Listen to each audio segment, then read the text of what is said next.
Elmer's glue. No, Elmer's glue. Popsicle sticks. So many popsicle sticks. Cardboard boxes.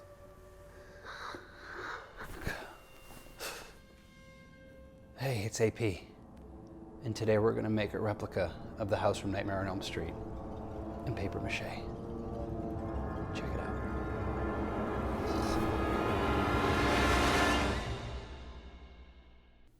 Oh, I've been having some nightmares lately. Mostly about this cardboard house from Nightmare on Elm Street 3 Dream Warriors. You know, the one where Patricia Arquette's character is making it during the opening credits. She's paper macheing Nancy's house from Nightmare 1 and Jesse's house from Nightmare 2. I just keep seeing it in my sleep. All this glue and popsicle sticks and I guess I have to make it, right? I mean, something's telling me I have to make it, so I guess I'm just gonna go grab a cup of coffee and start figuring out how to make it. Okay, let's do this. The first thing I need to figure out is like the size and the scale of everything. I'm going off of screen caps that I literally just took with my iPhone while Dream Warriors was playing on my television. There are screen caps available online in the one other thread I could find where someone actually made one of these things, and they were very low quality, so it was hard to see any detail. So, you know, the pictures I took off of my iPhone were pretty good. I printed this one out here, and so you can kind of get an idea of at least a blown up version of what we're trying to accomplish here. The scale is interesting because there are some scenes where Heather Langenkamp is holding it, or even Patricia Arquette is holding it, and the size of the house in comparison to the actress is huge. So either Patricia Arquette and Heather Langenkamp are really, really tiny, which I think Heather Langenkamp is like 5'3", and so that is kind of tiny. Not tiny, but you know, short. Or maybe average, I don't know, but short compared to me. So there's that kind of size deception. But then also the size of the popsicle sticks. So I didn't know this, maybe you did, but there's like a standard size of popsicle sticks in today's world, and that's 4.5 inches. That's really tiny. And there's no way that these popsicle sticks are 4.5 inches. So I searched high and low to find long, thin popsicle sticks. And it's surprisingly difficult, but I did find them. Here they are, 5.5 inch popsicle sticks. And these actually look like they're long enough to be these ones. So the one area that I'm struggling with though, and I did take this into Photoshop to see if I could measure it, but because it's at an angle, again, kind of the size is deceptive. If these shingles are the same size as these clapboards. They kind of look it, but when I was kind of measuring them in Photoshop, these ones were shorter. I don't think they're 4.5 inches though. I still think these are long ones. So I'm just gonna use 5.5 inch popsicle sticks for everything. And that's gonna help me figure out how big this thing is, or at least how big the front is.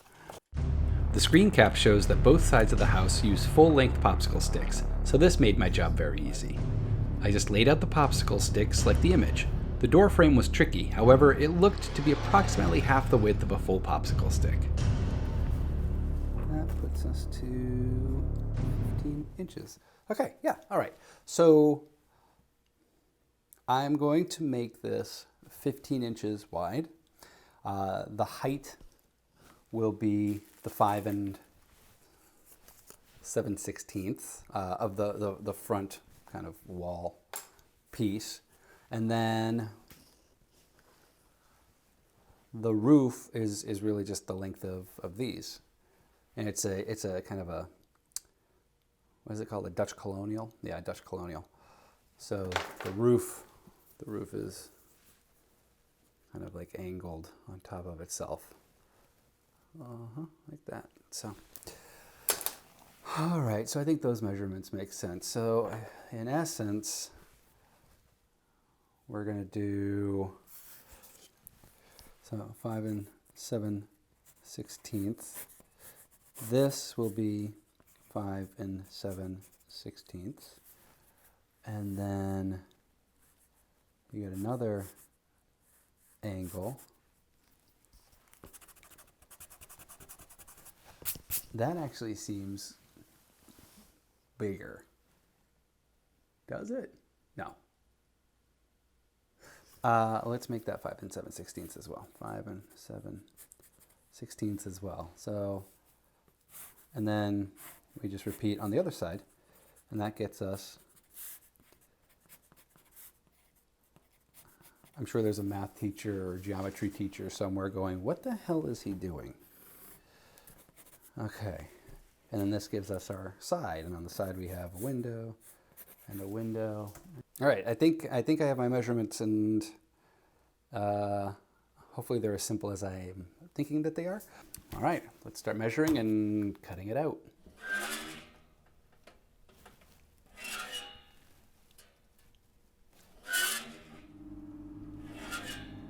Did you hear that?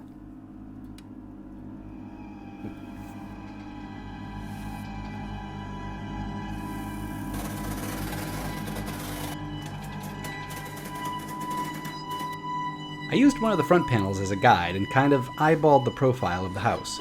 I then folded my paper in half and cut the silhouette out. Presto, I now have a template for the whole side. I have all my primary pieces cut out. I have the sides of the house, I have the front of the house, the roof line, so everything's ready. I'm gonna now cut out the windows.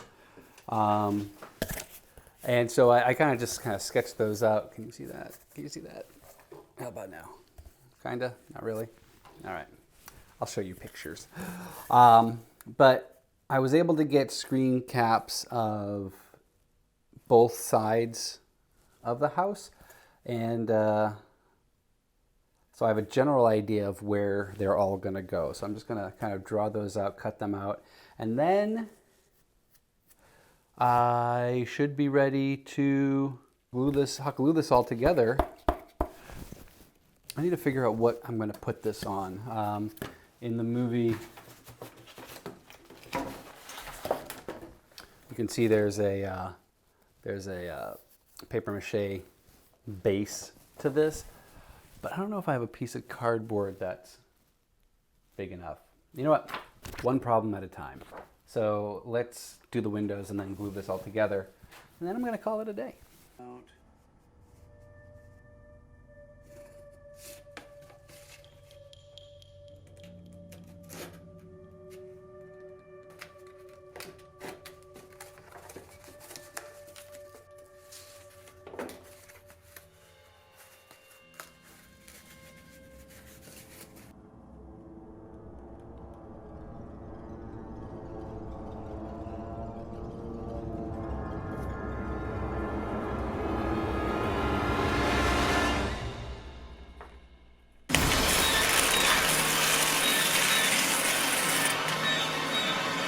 All right, I have all my paper torn out. That was a very therapeutic experience. And so now I have to make the paste. I found a recipe to make an Elmer's glue paper mache paste. Pretty much what it is Elmer's glue. It is hot water or warm water and a little bit of salt. I'm not clear what the salt is exactly for, but it said use salt. And who am I to question instructions that I find on the internet? Recipes were varied in terms of the ratios. One said it was a 1-to-1 ratio, one said it was a 1-to-2 ratio.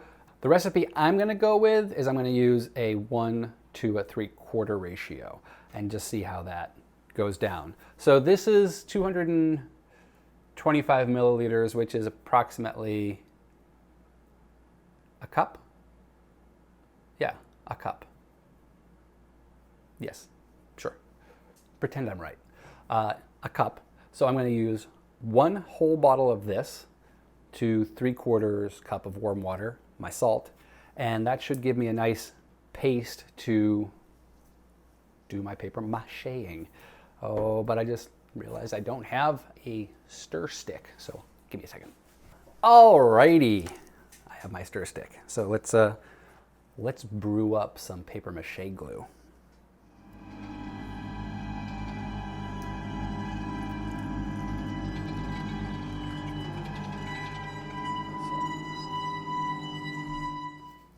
This is like the consistency of milk.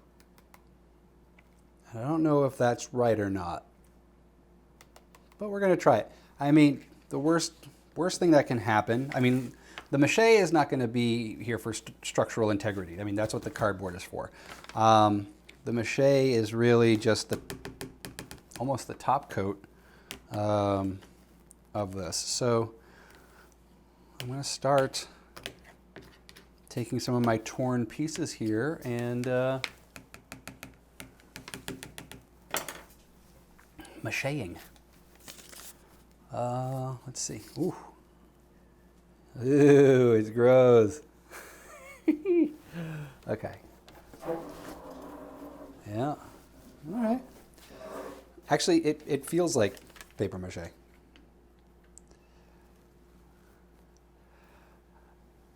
I do have a piece of rosin paper protecting the table. Not that it really needs much protecting. It's a shop table. But, you know, I don't want tons of glue all over it. So, oh, this is already looking good.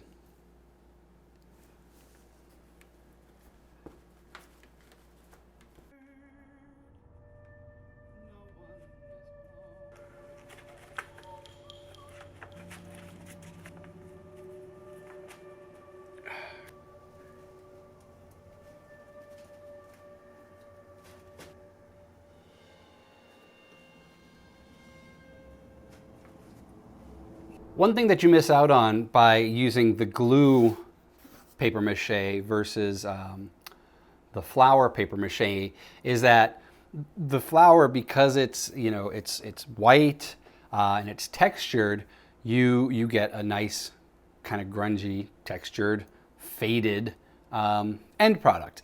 With the glue, you don't. It just dries clear, and so this actually looks really nice, but I don't want it to look really nice.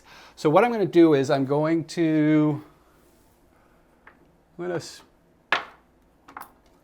airbrush a light coat of flat white over this, just to really mute the newspaper and give it a kind of a dirtier, darker look. Yeah, it's gonna look good. And for this, I'm going to use, I'm just gonna use Tamiya XF2 flat white to do that overcoat.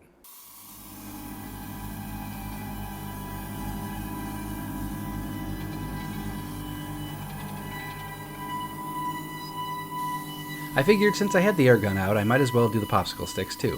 I primed all of them with Vallejo black, and then top coated with flat white for the clapboards, and then park green for the roof. The door is just a flat red. Fun fact, I was this years old when I realized that the colors on Nancy's house match Freddy's iconic sweater. Huh, how about that? So now it's time to start gluing on all the popsicle sticks. I'm just going to use regular Elmer's glue because, you know, it's sturdy, it'll last long, and that's what Patricia Arquette was using in the movie, so why shouldn't I use it, right? Right. In terms of where all these popsicle sticks are going to go, I'm just going to follow the images that I pulled from the movie. It's pretty straightforward. So let's do that. So I had to bring in the reinforcements, my daughter. She's going to help me glue on all these sticks, right? Mm-hmm. You're going to help me build the house? Mm-hmm. Awesome. Are you excited about building the house? Mm-hmm. Okay. She's excited. I'm excited. Let's start gluing. Oh no. Let's do it again. So you're going to hold it, and then I want you to count to 20, all right? Here, go ahead, hold it. Squeeze it really tight. Count to 20. 20. No, count to 20. 1, 2, 3. Count up to 20. Okay, here. You go. Put it up here. Yeah. Just stick it up right here. Whoop. Yeah, it's okay. It's just glue. It's just glue. What's with the towel? Or the towel. Here. Making the house a princess. You're making it a princess house? Well, I don't know if the owner appreciates that. So now we're going to put this right here. Can you hold that down for me? 1, 2, 3, 4, 5. Okay, so my helper found something better to do. Oh, fun fact. In the first Nightmare on Elm Street, the front door was blue. However, it was changed to blood red in Nightmare 2, Freddy's Revenge. And it would stay red through 5 more movies until Wes Craven's New Nightmare, when it reverted back to blue. Oh, and another fun fact. It's a real house in West Hollywood. To create the overhang, I grabbed a piece of styrene. It's actually a for rent sign from the hardware store. Cheap and accessible. I bent it into shape, gently, and then I hot glued it to the front of the house. Then measured each shingle individually, hot gluing them all in place. Next up are the columns, and I think I've come up with an interesting way to do the columns. I had some copper pipe left over from God knows what, and so I cut them to length, and I'm going to kind of use these as the forms for the paper mache columns. I'm going to wrap these in a wax paper and then put the paper mache around that, and then hopefully the wax paper will just slide off of this. I'll just have to get this sticker off first because that's going to pose some problems. And that should give me some nice columns. I was thinking about just wrapping these in the paper mache, but and not sliding them off. I guess I could. Actually, there's nothing stopping me from doing that. Yeah, you know what? Screw it. I'm just going to wrap these in paper mache. Yeah, okay. After the paper mache dried, I just glued the columns in place. I had some trouble with the top of the columns. I think that's due to the arch of the overhang. It's not god-awful, so I'll just live with it. Everything is done except one thing. I'm going to add some wax paper. I'm going to put some wax paper behind the windows to diffuse the light.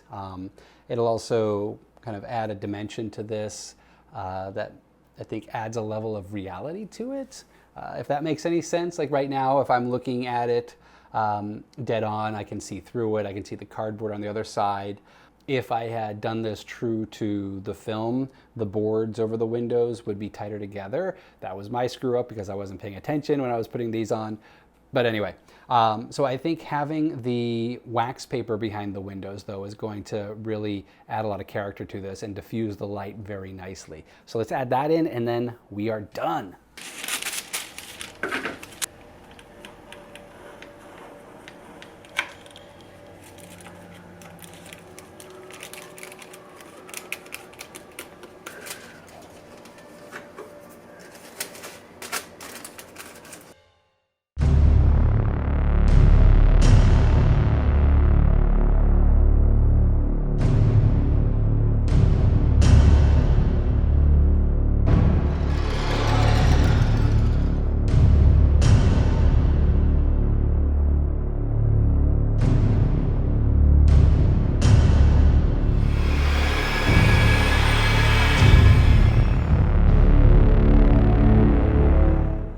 Well, it was a long night, and but I got my nightmare to become a reality.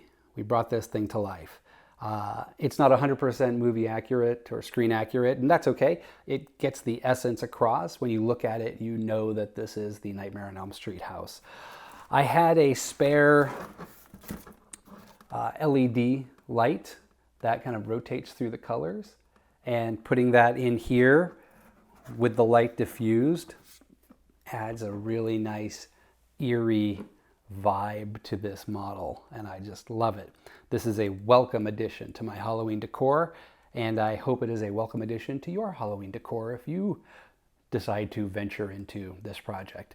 It didn't take a lot, as you saw. It's cardboard, it's newspaper, it's glue, it's popsicle sticks. Not a lot to it. You could even have fun with this and make your own house into a creepy half-made model. Yeah, that'd be kind of fun. Actually, this kind of looks like my house. If you enjoyed this episode, please give me a thumbs up, leave me a comment, let me know what you're up to. Make sure you're subscribed to the channel so you can be notified when I upload cool videos like this. It's not just models that I'm making. I do other kinds of prop building, furniture making, lots of home improvement. There's pretty much nothing I won't DIY. Thanks for watching, and until next time, go out there and make something, no matter how creepy it is. All right, I'm gonna turn this off and go to bed.